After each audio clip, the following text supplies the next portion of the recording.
Hello beautiful people, it's Esther here. Welcome. In today's video I'm going to show you how I made this beautiful peppered ponmo or cow skin. It's so delicious that I thought to share with my beautiful people. Not every time chicken, not every time beef.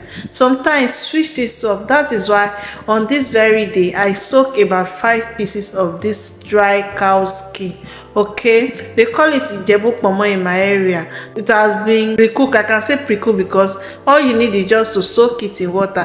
If you want to use it in the morning, you have to soak it overnight. If you want to use it in the evening, you soak it in the morning. It's just so easy like that. So on this very day I just took about 4 or 5 pieces and cover it with enough water. Okay, I cover this up, and the next day this is what we have. Our ponmo already over soaked. Okay. So I pour away the water I used in soaking it, then pour in new water and get into washing. I wash with my knife. I also wash with iron sponge. I just have to wash everything so that it will not have any sand. Ponmo and sand are 5 and 6. I can't count the number of times I wash this ponmo anyway. I wash both the front and back until it is very clean. So after that, next thing I have to do is to cut into very thin sizes because it's peppered ponmo now, which we can use toothpick to eat.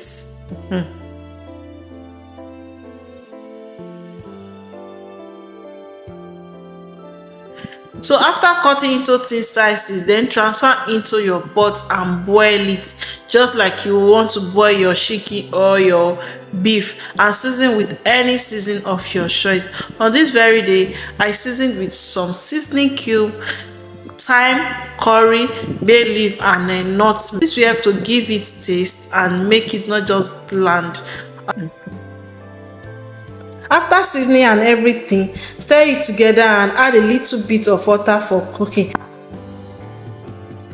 Cook this for about 15 to 20 minutes, after which remove it from the fire and strain out the water. But I'm not using the water for anything. It's time to prepare a pepper sauce. So first you have to go in with your vegetable oil, after which you go in with some onion and saute that for about 5 minutes. Okay, add your pepper mix. For this I'm just using fresh peppers and onions only. Okay, and stir that together until the water has gone down. Then next thing I have to go in with now is beef stock I have before. So I just added it to this pepper sauce so that the cow skin can have at least some beautiful taste. Okay, I did not add any seasoning again because the cow skin was already salted, likewise the beef stock that I went in with. Okay, so stir that together until everything is circulated into the meat, and then cover this and let it cook under very low heat until the water has dried out of it. So this cow skin can be enjoyed with your cold drink, with your wine, with your juice. You can even go well with rice or yam. Just eat it as you like. It's such a delicious and interesting thing to eat. Okay, so guys, if you have watched with me till this time, thank you very much. If you are new here, you are welcome. If you haven't subscribed, kindly do. It's free, and turn on your notification bell so you don't get to miss any beautiful and interesting videos, as I'll be bringing to you new videos every week, ranging from farming, cooking, lifestyle and so much more. Until next week when I come again, from me to you I say God bless you and bye. Hope you'll be trying this my recipe out. If you'll be trying this out, leave a comment and stay blessed.